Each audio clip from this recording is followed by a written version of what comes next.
మావోయిస్టులపై నరేంద్ర మోదీ సర్కార్ ఉక్కుపాదం మోపింది. మావోయిస్టులని దేశంగా తీర్చిదిద్దుతామని ప్రకటించింది. మావోయిస్టు అగ్రనేతలను అంతమొందిస్తుంది. మావోయిస్టుల కేంద్రమైన ఛత్తీస్గఢ్పై ఫోకస్ చేసింది. ఇటీవల జరిపిన వరుస ఎన్కౌంటర్లలో పదుల సంఖ్యలో మావోయిస్టులు నేలకొరిగారు. ఇప్పుడు most wanted Maoist planter number 1 commander Madvi హిడ్మాపై దృష్టి సారించింది. ఎలాగైనా సరే హిడ్మాను తుదముట్టించాలని భావిస్తోంది.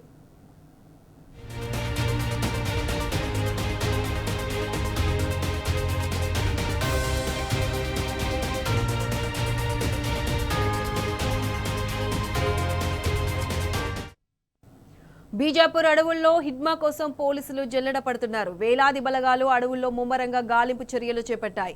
హిడ్మా ఉన్న ప్రదేశం గురించి పోలీసులకు సమాచారం అందింది. దీంతో వెంటనే సుకుమా, దంతెవాడ, బీజాపూర్, నారాయణపూర్, బస్తర్ జిల్లాలకు చెందిన బలగాలు రంగంలోకి దిగాయి.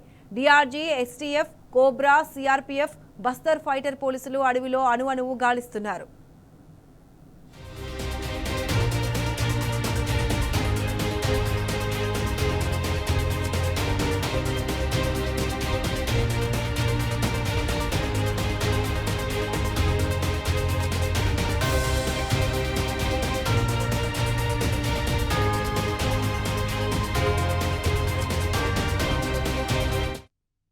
హిడ్మాను పోలీస్ బలగాలు టార్గెట్ చేయడానికి ప్రత్యేక కారణం ఉంది. బస్తర్ డివిజన్లో జరిగిన పలు దాడులకు వ్యూహకర్తగా హిడ్మా వ్యవహరించారు. ఆ దాడుల వెనుక హిడ్మా ఉన్నాడని పోలీసులు చెబుతున్నారు.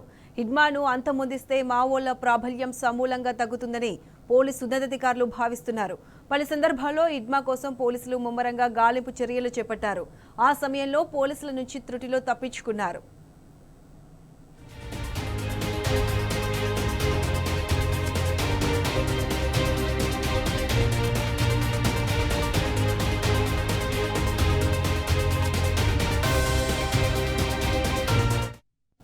హిడ్మా కోసం పోలీస్ బలగాలు గత కొంతకాలం నుంచి ముమ్మరంగా తనిఖీలు చేపట్టారు. ఆ క్రమంలో హిడ్మా తెలివిగా వ్యవహరించారు. కోవర్టుల చేత మఖం మార్చానని ప్రచారం చేయించారు. కానీ ఆయన బీజాపూర్, సుక్మా సరిహద్దులో ఉన్నారని ఇంటెలిజెన్స్ వర్గాలు అనుమానిస్తున్నాయి. వాస్తవానికి వయసు పైబడిన మావోయిస్టులు లొంగిపోయారు. హిడ్మా కూడా లొంగిపోతారని పోలీసులు భావించారు. పోలీసులకు లొంగిపోయేందుకు హిడ్మా విముఖత చూపారు. అడవిలో చావో రేవో తేల్చుకుంటానని పోలీసులకు సవాల్ విసిరినట్టు తెలుస్తోంది.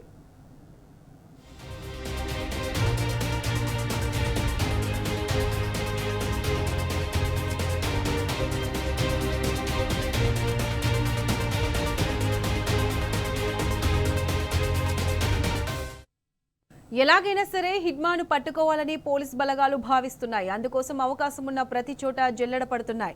హిడ్మా స్వగ్రామం పువ్వర్తిలో కొద్ది రోజుల క్రితం పోలీస్ క్యాంప్ ఏర్పాటు చేశారు.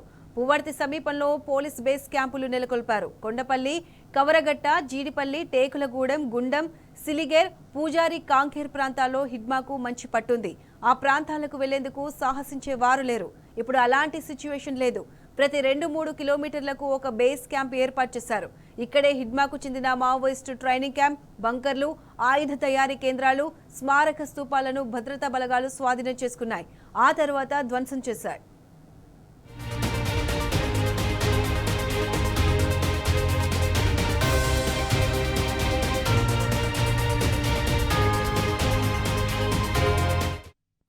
బీజాపూర్, సుక్మా సరిహద్దు ప్రాంతాల్లో హిడ్మా ఉన్నాడనే సమాచారం పోలీస్ బలగాలకు అందింది. బీజాపూర్ అడవిలో హిడ్మా ఉన్నారనే పక్కా సమాచారంతో ఆపరేషన్ నిర్వహిస్తున్నారు. ఎట్టి పరిస్థితుల్లో హిడ్మాను అంతమొందిస్తామనే దృఢ నిశ్చయంతో పోలీస్ బలగాలు ఉన్నాయి. డ్రోన్లు, హెలికాప్టర్లు, శాటిలైట్ ఇమేజ్, అత్యాధునిక ఆయుధాలతో హిడ్మా జాడ కోసం గాలిస్తున్నాయి. ఇప్పటికే పలుమార్లు పోలీస్ బలగాల నుంచి తప్పించుకున్న హిడ్మా ఈసారి చిక్కుతాడా లేదా మరోసారి తప్పించుకుంటాడా అన్న చర్చ జరుగుతుంది. మరోవైపు వేలాది బలగాలు అడవిలోకి రావడంతో ఆదివాసీలు అరచేతిలో ప్రాణాలు పెట్టుకుని బిక్కుబిక్కుమంటున్నారు. ఎప్పుడు ఏ క్షణాన ఏం జరుగుతుందనే భయాందోళన వారిలో నెలకొంది.